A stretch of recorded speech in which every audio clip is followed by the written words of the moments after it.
fluency standards with math facts can be some of the hardest standards to measure. Oftentimes, students are given a list of equations and they're asked to solve them. And the problem behind that is we don't know how the student is thinking. We don't know if they're just really fast counters. We don't know if they have them memorized. We don't know if they're using flexibility, if they're using a fact to figure out another fact. So I want to offer this approach to you here, very similar to ELA. We have consonant, vowel, consonants. We know when we have a consonant, vowel, consonant that vowel is going to be short. We also have magic E. We know when we have magic E words, the vowel is always going to be long.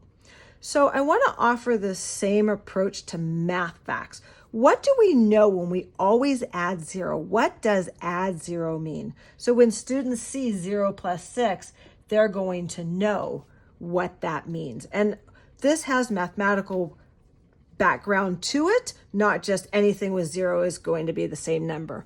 We want to ask students, why is that happening? We want them to articulate their thinking, why is this happening? And then let's go through the list. Just cross that off because we did that.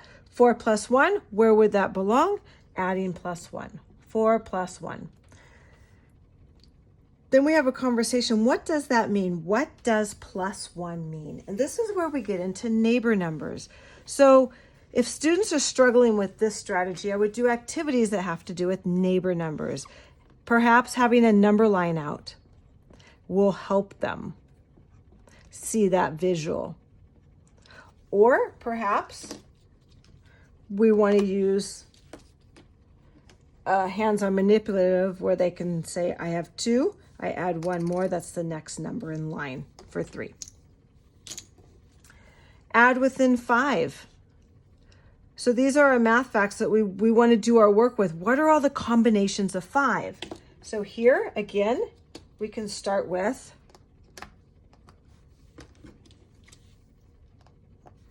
two-sided counters, 5 and 0, 4 and 1, 3 and 2. We want our students understanding.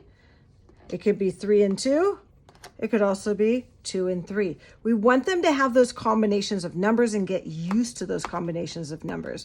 So that way they're moving away from, if I have 2 plus 3, they're moving away from, let's start with the biggest number, 3, 4, 5. By the time they leave first grade, they should be able to see that combination, 2 and 3, 4 and 1, 0 and 5.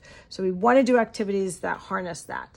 Same thing, add within 10 or add with 5. This is a great one. I know hands, there's different philosophies about using fingers. 1, 2, 3, 4, and that is a hand. Yes, we're going to go with that. So we have 5, 2, 7, 6, 8. We want our students to be able to recognize that because they're going to transfer this into this. Now, believe it or not, this is very abstract, this equation, 5 plus 2. So if students are not seeing this, we want to have them have scaffold back a little bit, 5, 2 more. They might need to do 5, 6, 7. And we need to move them off of 5, 6, 7 to 7, 8, 9. And it's just those small progressions to get them off of it. Because if we don't help students get off, and sometimes we have to explicitly say we need to get off of counting each one, or we need to get off of counting on, students are going to continue that. Add to make a 10. These are really, really important. Make a 10 is one of the most important strategies for adding later on in math. Make a 10 is important to be able to get to the next benchmark number. So 10 frames are very, very handy. 10 frames can be used for this here because we're using a 5 frame. All right. So we want our students activities that help them. 1, 9, 2, 10. You could do 2 different colored counters and then pull away from the counters and just do dots. These type of activities help students fluently add or subtract within 10, not just memorizing their math facts, because this, believe it or not, is so abstract for our students. So if a student is struggling with these math facts, we need to scale them back. And if they just sit in this land for a little bit, that is okay. We need to have them understand that this, when we add 1, what happens? That's a neighbor number. What happens? We don't want to just assume. We need to help students get through this process. What happens? That is an important phrase. What happens?